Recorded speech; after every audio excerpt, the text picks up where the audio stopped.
这个银元，俺家害怕别人给俺调包了。从俺爷那一辈开始，往上面每个人故意扎个印儿。你看现在值不值10万？本来能值10万的银元啊，上面扎的印儿越多越不值钱，因为银元带伤啊，它性价比不高。来，我先瞅瞅啥。你说的很对，这个银元就是带伤太多了，不然的话能值100多万。我现在是属于降价大甩卖。甩卖啊，说明你想把它快速变现。你这是一块常见的湖北光绪龙，这壁面确实是伤痕累累，上面的戳痣是不下10个。你这个湖北龙啊，不止带戳，你看壁面应该是洗过，因为外边没什么包浆，但是壁面这看上去确实是一眼开门。是谁告诉你能值100万？是谁又说现在能值10万呢？你先别问问是谁告诉我的，我要不是走投无路，我绝对不会拿到你们实体店来卖，没有网上开的价格高。那网上给你报100万也好，10万也好，这价钱确实是高，但是给你报这么高的价格没有用啊！这6位数、7位数已经脱离了市场价，网上报高价的骗局你最好了解一下。一个几千的银元给你报几万、几十万，目的啊就是将来要收你的各种费用啊。你还是没有仔细的看我的银元，这上面扎了印子，它就像一件艺术品一样，有较高的收藏价值。哎呀，你这种解释，你说谁会相信呢？像这种银元上面带戳的呀，你放过去那是钱庄为了检验真假，检验它的含银量才打上去的。过去它是银本位，它只在乎银子的重量，你打几个戳子没啥影响，而这种戳子你现在直接影响它的价值了。我给你实话实说吧，这块银元已经有人给我打过价了，咋说？上来就给我10万，我怕卖亏了才来问问你。那10万绝对是全世界最高价了，100%卖不亏。恐怕给你报这么高的价，你放全世界任何一个地方都给你卖不掉。如果我没猜错的话，肯定是网上专家给你估的价，让你带着银元去某一个地方找他们交易吧。差不多吧。主要是太远了，我怕到地方他们给我调包往下办，我这可是祖传几代的宝贝了。你放1万个心，像这种带戳子的银元根本就找不来一模一样的，他们不会给你调包。你都没明白他们为什么要给你报10万，因为你对银元了解太少了。就单说你这个湖北光绪龙是光绪年发行的主流货币，你想想光湖北省它得有多少人吧。当时湖北的经济啊还是比较好的，发行量没有上亿枚也得有几千万枚吧。你就按损耗重铸在使用的过程中炼银子嘞、伤残嘞，现在这么着也得有几百万枚的存世吧。你想想光这一个存世量它能会贵了吗？再说你这个湖北龙，你看一下满是伤痕，戳痣不下10个。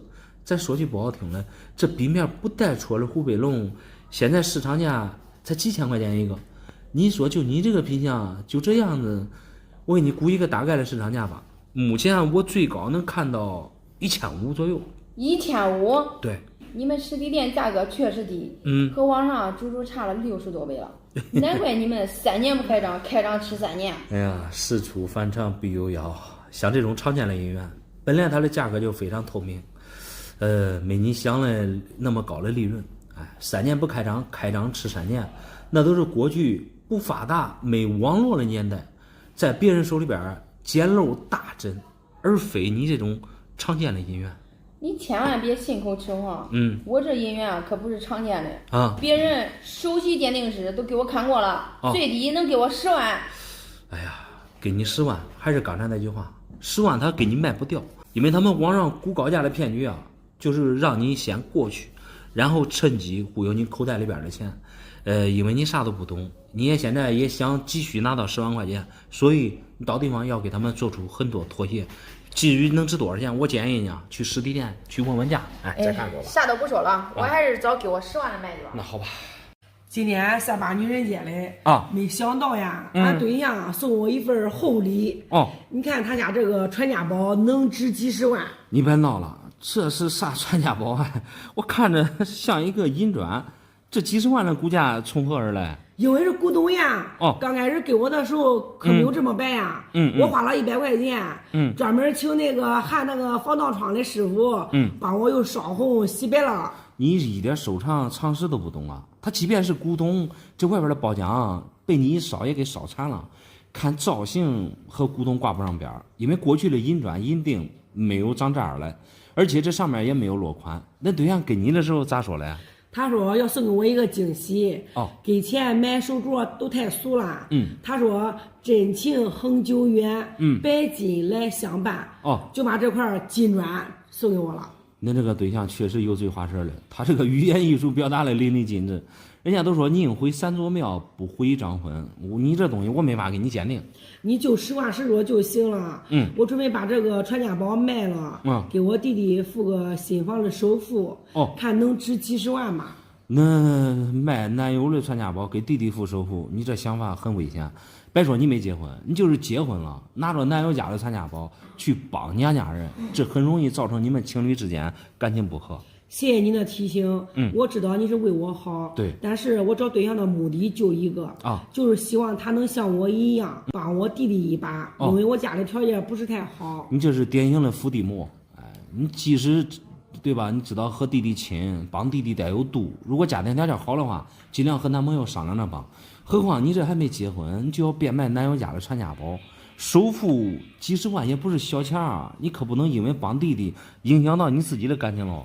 结婚之前我就这么一个心愿，先不敢那么多了，你就直接帮我变现几十万吧，帮我弟弟先付这个首付，然后我再告诉他。你这种行为是属于先斩后奏，很强势，没有商量的余地，很鲁莽。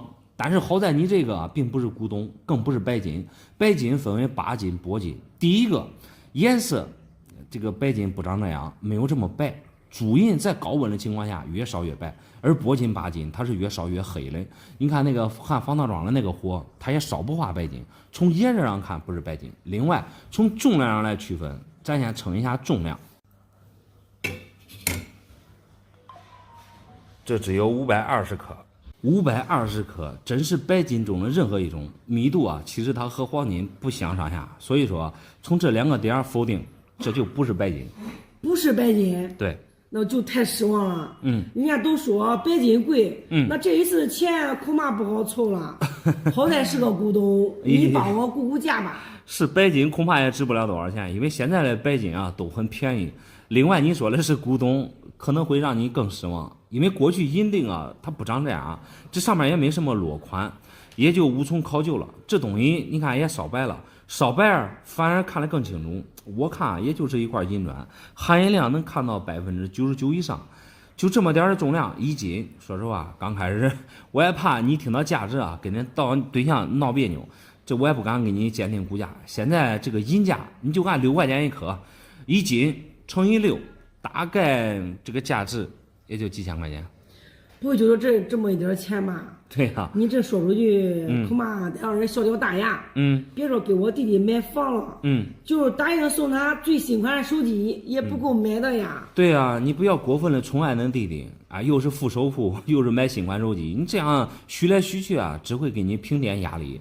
再说了，今天也不是什么重大的节日，好歹说实话，这个银砖也值点钱，也算是恁对象的一番心意吧。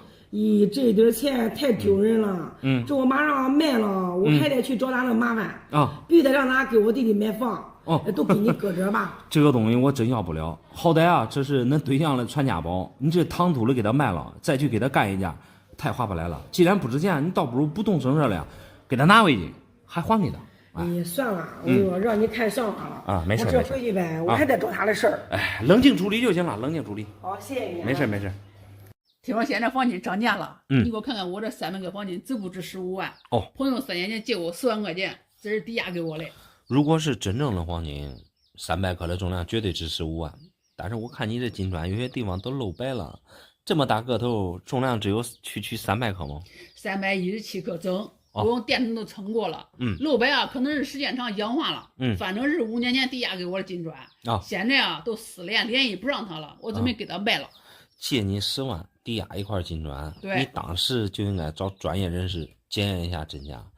我告诉你，黄金它不存在氧化褪色，像这种露白只能说明它这个材质是有问题的。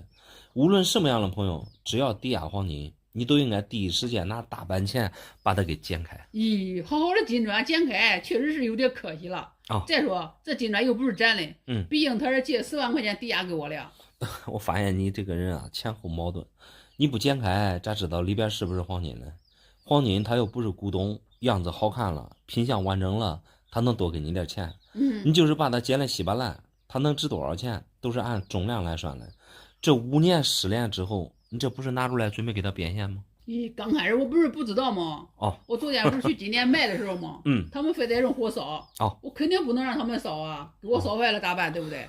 你不让别人烧，别人肯定是不要了，因为黄金回收通常别人1颗也就挣你5到10块左右，就以你这个300克为例，人家总共下来也就挣你几千块钱，而别人要用10几万的本钱，你又不让别人检验真假，你就是10万块钱给人家，人家肯定也不会要。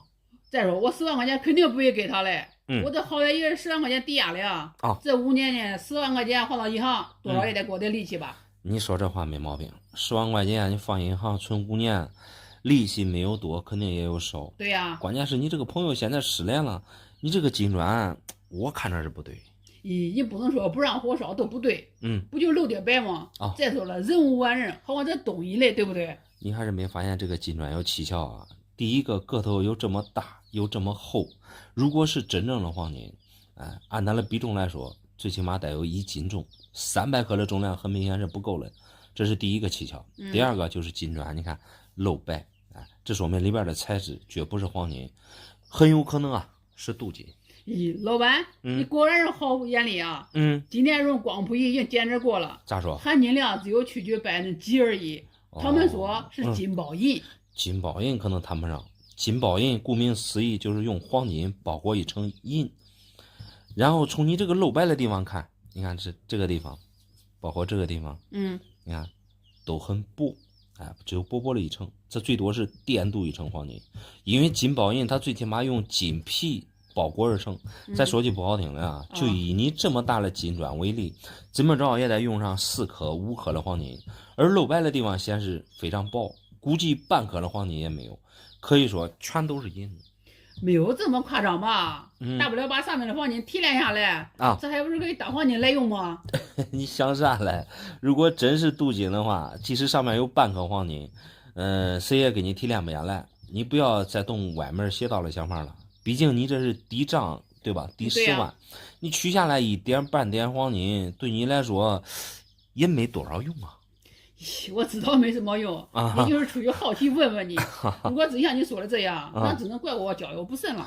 那照你这样说的话，你这个朋友确实是诚心忽悠你了，因为5年前那时候黄金价格也就300多一点，如果他真是急用钱，他蛮可以把这个金砖直接去变现，而不是动心机，对吧？拿一块银镀金来忽悠你。所以你这个朋友确实有问题，因为银嘞300多克，顶破天就这你这，也就2000块钱一大关。咱说句不好听嘞，这还不够你5年前，对吧？你存5年10万的利息嘞。太丢人了，交友不慎就是这样。我得拿到金砖找到家人去。对，还还给他，还好，谢谢你老板。没事。哎呀，我这个朋友太实在了送给俺一个银元，让我去拿个加工银手镯。这好好的一块银手镯，你毁了不可惜了吗？那好好的银元，你毁坏加工银手镯太可惜。关键是你这个银元它不是普通的银元这个是倪世聪的军阀币老板好眼力我拿回家之后第一时间都上网去查了一下价值最少6位数，这次我捡大漏。那如果是真币的话，那你确实捡超级大漏，因为像这种倪世聪的军阀币存世量特别少，在我们行内称之为倪世聪纪念章，你看上面写的有纪念2个字，大小的话比我们常见的银元轻一半，你这个很明显是大规格的呀。你都不知道俺这个朋友实在的很我儿子这次办满月他虽然没有拿红包给一个银元让给孩子去加工手镯我感觉比给1万个红包都强。哎呀，你先别着急夸那朋友了，儿子办满月按照咱们这边的规矩，作为朋友这普遍得给孩子一份见面礼，200、300、500嘞，对吧？也总比给这一块银元强。谈钱就输了吗？不是？那是嘞，这不是给片银元让给孩子加工银手镯吗？我不是没舍得回吗？你不舍得毁坏，是你查它的大概价格了。你搁平时用银元加工一副银手镯，那得掏这个手工费，现在工钱可不便宜如果他够实在的话，直接给孩子买一副银手镯了，这绕一大圈子，让你再去掏加工费，这玩的也太虚了吧？买一束人参果也就没多少钱。那是嘞。我昨天买的才200多点哦，这个银元比银手镯强几千倍。我看你这是被表象给蒙蔽了。倪世聪这么大个的银元，我是真没见过。当年这个安庆造币厂做出来的这个纪念章军阀币只有半元面值嘞，而你拿过来的这是1元面值嘞，算是驴头对不上马嘴啊。啥驴头马嘴了呀？网上专家给我报了80万。我怕是卖亏了啊。哦，你给我看看最高能给多少钱？80万绝对是卖不亏了。哎，两个问题啊，你可能没有搞明白。第一，真假的问题。这个倪世聪这个人在过去啊，算是安徽的大军阀，用土皇帝形容他一点都不为过。安庆造币厂在过去啊，就在他的这个管辖范围内。在过去军阀币盛行，常见的唐继尧、曾策象、四川大汉，包括当地各军阀嘞，他有头有脸的都会发行一些无面值的纪念币。所以啊，倪世聪利用安庆造币厂也做了纪念币，只不过没你这个大，他做的呀是那种半元的，哎，重量刚好是这种一半。过去人啊都习惯对吧，在上面打个孔，往衣服上一别，大家都习惯称之为纪念章。那个回到大小的问题，既然人家在安庆造币厂做出来了纪念章，说实话这个头没那么大，那你现在拿这个出来，你说这是算真算假嘞？真的你肯定不用怀疑了。网上专家都已经帮我鉴定过了。鉴定费都好几百。哦，再说你也是第一次见。虽然说我是第一次见，但是币面压力啊，我看是很不舒服。你包括它这种编织整齐划一，还有银元你放了80年，哪有这种包浆的呀？银质的话确实是银的，26.8克银子也不贵，所以就牵扯出来第二个问题了。既然价值80万的话，你这个朋友啊，除非是疯了，他不可能拱手啊送给别人儿子那么多钱，除非那儿子和你这个朋友有啥关系。你胡说啥呀？我儿子跟我朋友半毛钱关系都没有。可是网上的专家了我评估了80万。你别提什么网上专家，那都是花几百块钱的鉴定买回来的开心。你这也算是一枚真银假币而已。那朋友送给你的目的很明确，就是相当于给孩子分个红包，就是想让你给孩子去加工一副银手镯，就那么简单。那照你这样说的话，俺这朋友在我面前耍滑头了。那耍不耍滑头，那时间会检验一切。反正我看你这个银元有很多问题，建议你啊，再找别人看看。还是算了吧。你们这些人呀，除了会羡慕嫉妒，没有，我就相信网上专家的话，银元还给我吧。哎，给，那你再转转吧。昨天我在一个老太太那里2000块钱收回来一个带龙的银元。哦。我这上网一查，价格高得不得了啊！哥，你还真别说，你这个确实是一块带龙的银元，这个是袁世凯帝王庄一照币，如果对的话，价值确实不可小觑。哥们儿，你是干啥嘞？我其实就是收破烂嘞。哦，我这用手一夹，使劲用，吹一口气，仔一听，白买都是银的。哦，所以才给他收回来。哎呀，你这个银元啊，确实是银的。你看这外边形成的都有包浆了。通过银色看的话，并不是太老。一般这种一照币啊，大多数都是民国那时候的产物，在我们个人家里边啊，极其罕见。如果真是家传的话，别人怎么那么便宜卖给你嘞？刚开始他要了可不便宜。哦，我这伶牙俐齿的，见什么人说什么话。哦，几个回合下来就得把夸晕了。那是嘞，你这嘴皮子确实挺溜的。好在你买的时间不长，昨天到今天还不到24小时，你这抓紧时间，还给他还回去吧。这老板咋这样呢？这银元好不容易给你拿过来了，在城中8路上买的你现在让我找谁去？哦，我完全站在你的立场替你考虑了。你想想，你买的这个银元啊，都没在家里边交易，在半道上买的话，这事儿很有蹊跷啊。你说卖东西谁会在半道上卖嘞？还有就是你这一个收破烂的，你对银元它的了解也是一知半解啊。仅凭你吹响听音儿，只能判断这个银元是银子，并不能说明啊它就是过去的老货呀。你说这话多少有点看不起我的意思。没有，我并不生气啊。我在网上已经问过专家了他们说一致认为是真币价值大概在50万左右。这个东西实物都没看到，价值多少钱都给你估出了个差不多，这只能说太不靠谱了。你可能对网上高价估价陷阱不了解，他们这帮人啊，就借助你什么都不懂，以高价的形式啊，趁机来忽悠你的各种鉴定费。就拿你这个银元来说啊，2000的成本价，我说实话，他能忽悠你好几千的鉴定费。只要能帮我卖50万，我再多点钱也无所谓。好歹这也是一块龙洋。哎呀，像你这种心态的人啊，是最容易上当受骗的。我来跟你说一下这块银元啊，它这个是属于一兆币。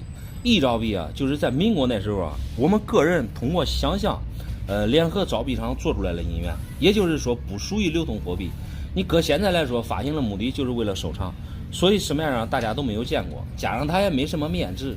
你即使拿出去消费啊，在当时也没人要，所以综合当时这么一个银本位的背景下，一兆币它的铸造量并不是太大，因为当时很少有人购买，所以你这个一兆类啊，它这个存世量也不是太多。听你这么一说，我明白了。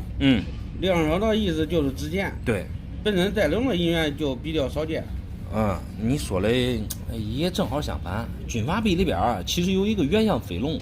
那个版的正面就是一条飞龙，属于袁世凯头像里边最贵的。因为一兆币它不比军阀币，因为军阀币啊被大家认可，一兆币玩的人不多，再加上你这个银元，我看并不开门，币面各方面压力并不太足，尤其是它这个边齿太软了。其实一兆币它也是正规造币厂做出来的东西，千不改万不改，你就是放个几十年也不至于说压力还有褒奖，它是这样的不堪检验啊。说实话，你的鉴定结果，我是各种不服。能吹响那都是真银元。专家都鉴定了，给我50万，你还说假？你这表示不服气，我也没办法，咱俩也不抬杠。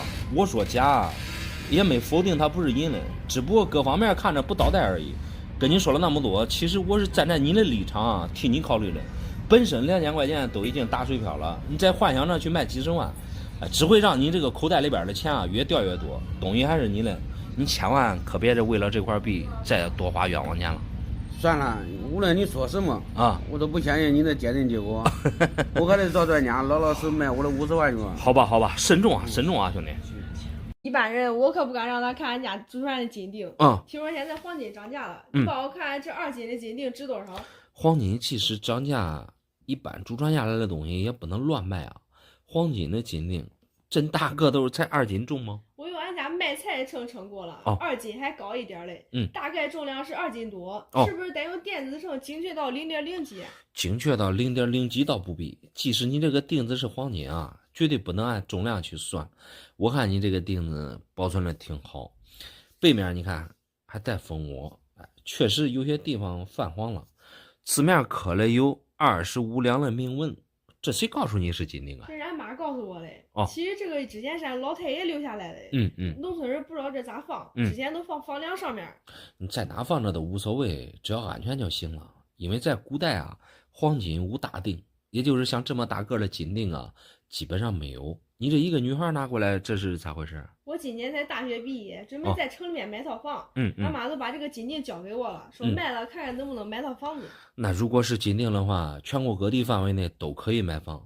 但是你这个我看着并不是什么金锭啊，这上面泛黄，其实就是它的褒奖，所以你这心里边得有一个准备。其实吧，我看中了城里面一套复式300平的房子。卖房的销售他见过我这个金锭，愿意用一套复式换我这个金锭。我害怕吃亏，所以来找你估估价。你看那个复式多少钱？150万。150符合咱们这里边的房价。有2个问题你得搞清楚：卖房的销售他是否懂金锭？他好像懂吧？如果懂的话，恐怕不会给你换了。另外就是你这个金锭的实际价值。价值我是这样想的，2斤1000克，按500克，按500块钱一克，也就是50万块钱的金价。再加上它的股东价值150万也差不多了。如果真是金锭的话，你预估了后面再加2个零。真的吗？那多吗？对啊，我只是给你打个比方而已。很可惜你这个确实不是金锭。第一，重量不对称，像这么大个你看又有那么厚，别说2斤了，3斤4斤，黄金还是有了，因为黄金的密度嘛比较重。第二就是黄金它不会氧化，你在这个化学课上应该学过吧？我学的是文科，对这个不太懂。你不懂，我来告诉你黄金无论放多少年，它是不存在生锈变色的。表面你看看起来泛黄，但是实际啊，它却不是真正的黄金。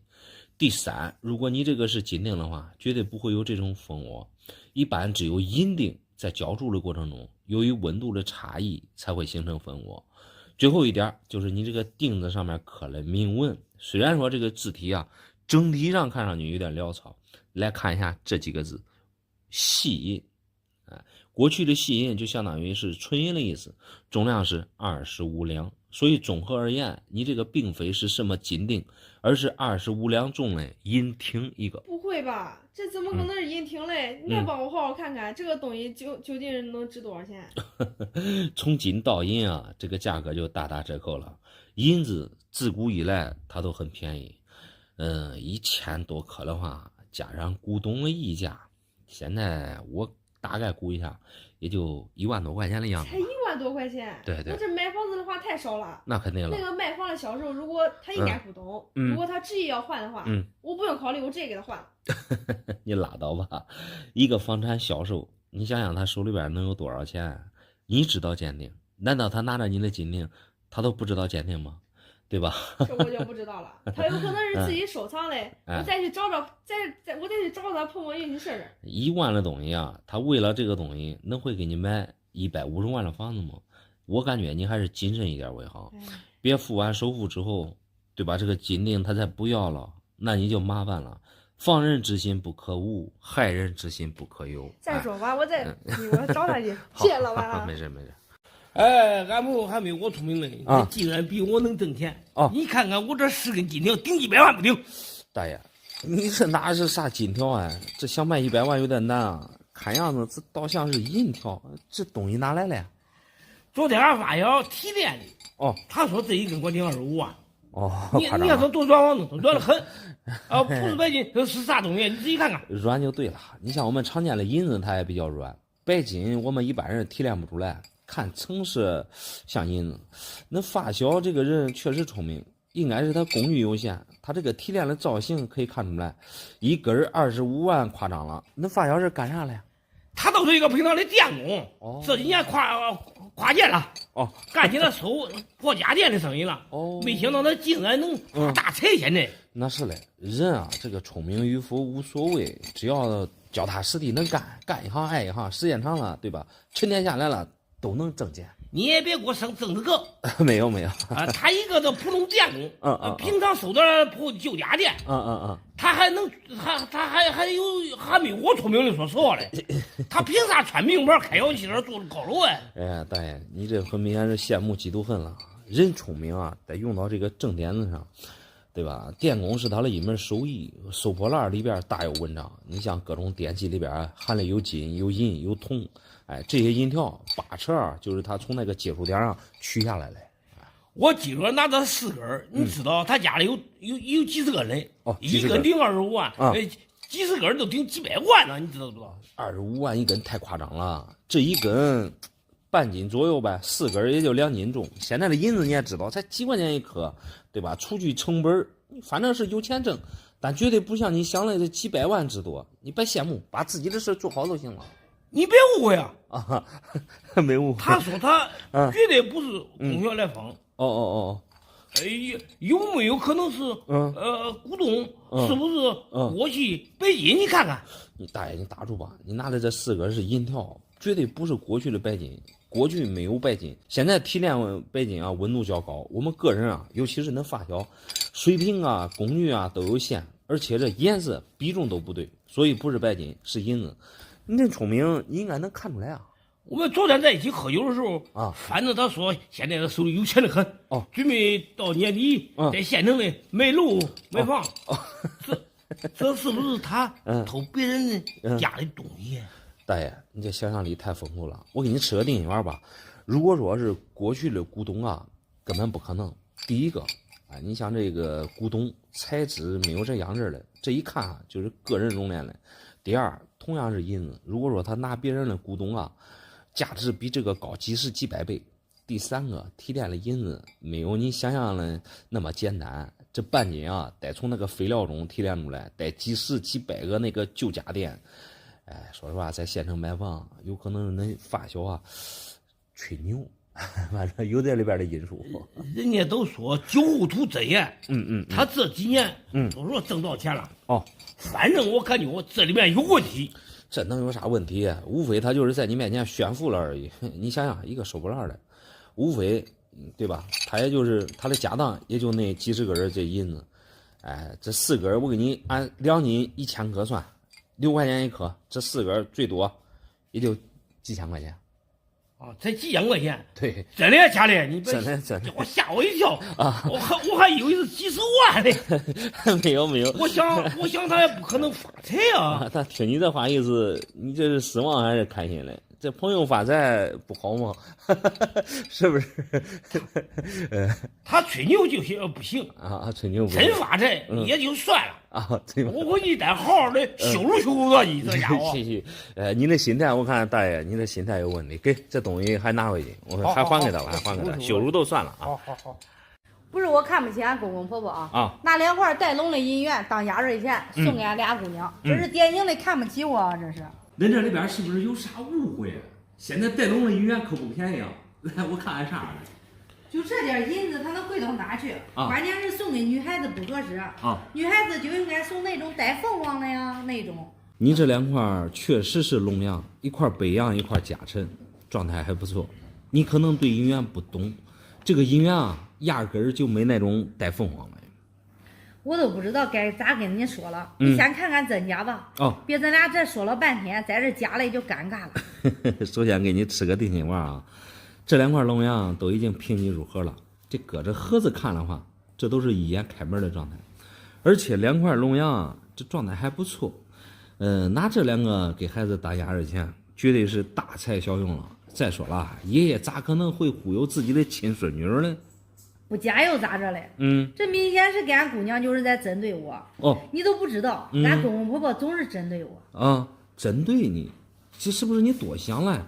如果公婆针对你的话，他就不可能送给孩子2个带龙的银元了。现在这种带龙的银元可不便宜啊！你别提这带龙的事儿了，提起来我就气得直跺脚。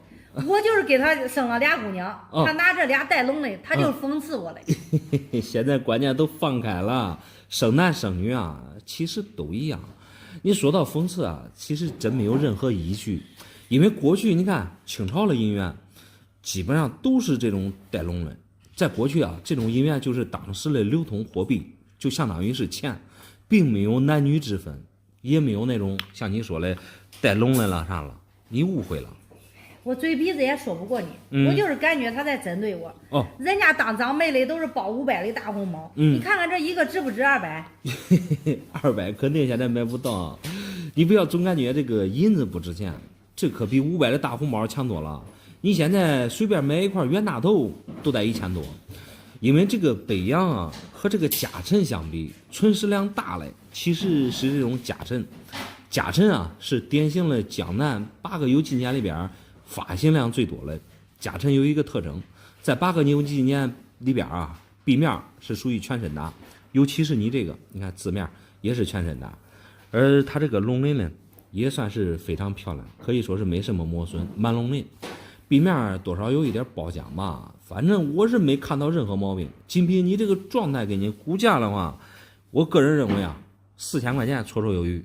4000？对。真的假的呀？真的呀！你没有跟我公婆一起忽悠我吧？没有。这么点银子能值这么多钱吗？你听你说这话吧。说，趁热了，快说。没事，那公婆说实话是谁我都不认识。再说了，这银元他也不按银价来算啊。我感觉这个北洋也真没必要给你再说，因为这个北洋比着甲辰啊，这个北洋是属于中央龙，甲辰呢是属于地方的省龙，北洋龙它这个斑啊分的比较多，而你这个是典型的长尾龙，高额头全龙鳞，满字口，你看壁面多少还带一点底光，也算是通货里边状态最好的了。因为没有大班的员工，初步给你估价的话，大概在4000左右。哟，那相当于给了俩孩子8000的压岁钱。对。那我总还感觉哪不对劲儿。那好像意思就是暗指我生俩姑娘的事儿。你这想太多了，你这想法是无中生有。你这看不起这俩银元的理由太奇葩了，因为爷爷送给孙女的银元啊，它就是一个压岁钱而已，你不要过度想象就行了。反正里面就是有问题。值多少钱我也看不起我公婆。眼不见为净。俩银元留给你吧。你这俩银元我真要不了。哎，我给你鉴定半天，说实话，鉴定的太曲折了。哎，怎么说你都带着对吧偏见、顽固不化的思想，咱俩没法做生意。来，不要算了，我可不要听你磨叽。好吧。哎，我拦都拦不住啊！这俺儿媳妇，非得拿着给他妈去加工用银手镯。这是我给俺孙女换的。说实话，用这些老银锭去加工银手镯太可惜了。虽说都是一些速锭，但好歹你看保存的都比较完整。看来那儿媳妇啥都不懂啊。俺儿媳妇她年轻，她不懂的。这俺亲家他那年纪了，他啥不懂哎。这一个卖几十万，他不知道吗？几十万一个有点太夸张了。我看你这些都是素锭，锭面上没有铭文。这种锭子在过去啊，都是小银炉自己倒出来的，普遍没有大银炉的含银量高。在过去啊，认可度低一些，和银元一样，相当于是不带板，存世量大一些。但是毁坏加工银手镯实在是太可惜了。俺亲家他爱臭美他上云南去旅游一趟，他看你那个少数民族戴的那个镯子又粗又大，他冲着俺媳妇，非得叫给他加工大手镯。其实这个手镯啊，越粗越重，越不适合老年人戴。哎，你旅游看到别人戴那么重的手镯啊，人家那是隐士，就好比我们穿的礼服一样，只有过节或者是表演的时候穿戴。这一堆加工一对银手镯的话，这个人看我这看得有2-3斤，那戴上那还不够受罪的嘞。对呀，俺亲家他都是想一出是一出。实际上他还没有钱，他都冲着俺儿媳妇，叫俺儿媳妇给他办。哎，你了解那亲家是一个啥人都行了，他应该是典型的爱慕虚荣。好在你这些银锭还没毁坏，不然啊，真的你就再抱怨，说实话也来不及了。这我新闻我去的早我得去晚一会儿。那个加工银手镯的那个师傅，他都给我说话了。你看这一个都烧成这样来了。哎呀，都可以理解。不是谁的东西，哎，谁也不操心。哎，首先，哎，你没告诉那儿媳妇这些银锭的价值，他就认为啊，哎，就是普通的银子。而那亲家嘞，一心想戴大可重的手镯，哎，他就拿到这个首饰加工店准备做首饰。而首饰店的老板呢，这一心啊，只想为了挣钱，他肯定也不管3钱而已了。哎，你这放谁说不是挣钱不挣啊？是不是？谁也不会说把顾客往外边轰。那我也想明白了。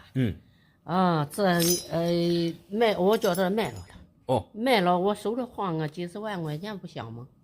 几十万确实你这一堆真卖不了，因为你这些银锭啊都是2两、3两、5两的锭子，在过去啊太常见了。加上你看银锭没有铭文，价钱啊还真没有你想象的那么贵。你也别蒙我这是正儿八经的，这是俺祖传下来的，这是传了几辈了。那年爷子都是卖的几十万一个。哎，我没蒙你大爷，只要是像你这种银锭，确实都是过去祖传下来的东西。这个大小、重量、形状、品相不一样，价格啊区别很大。你不要盯着网上那几十万一个的锭子。